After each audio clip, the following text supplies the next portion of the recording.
上午的观众仪式包括议长郭信良、议员陈义德、甲市府教育局副局长吴国民，以及俊群国际贸易公司的董事长陈逢源、优乃克公司的代表钟少楚，拢共同出席。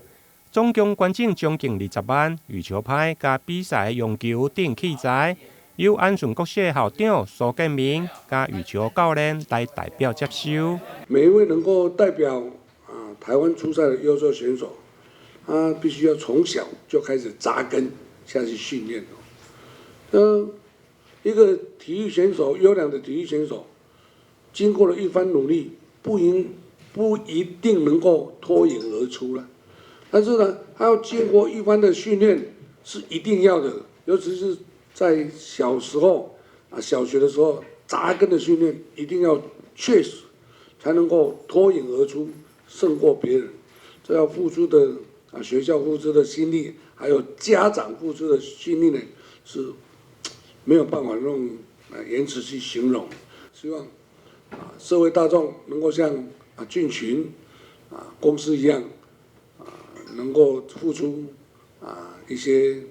栽培优良选手所需要的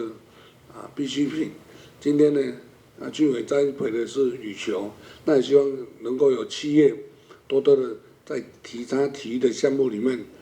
多多的关怀。很感谢我们俊群的爱心来发起这么有意义的把这样子。这样的物资送给我们的孩子，让我们孩子在这个运动训练的过程能够有更好的这个器材资源有限的情况之下，其实我们孩子训练的这些相关的球具设备其实都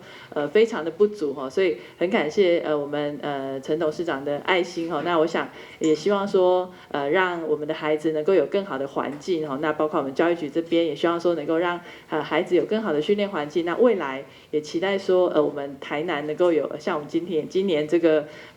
奥运大家都看得很振奋不管是我们的林洋配或者是我们的戴资颖，也希望说我们能够培训出更多的台南之光。会中教育局副局长吴国民嘛代表市府甲教育局表示感谢，代表黄伟哲市长跟郑金辉局长要特别谢谢俊群取之于社会，用之于社会，连续3年一直在协助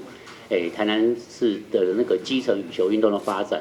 那尤其这一次就是说又更是慷慨解囊，再加码到20万。各位等一下可以看到前面的一些羽球跟球拍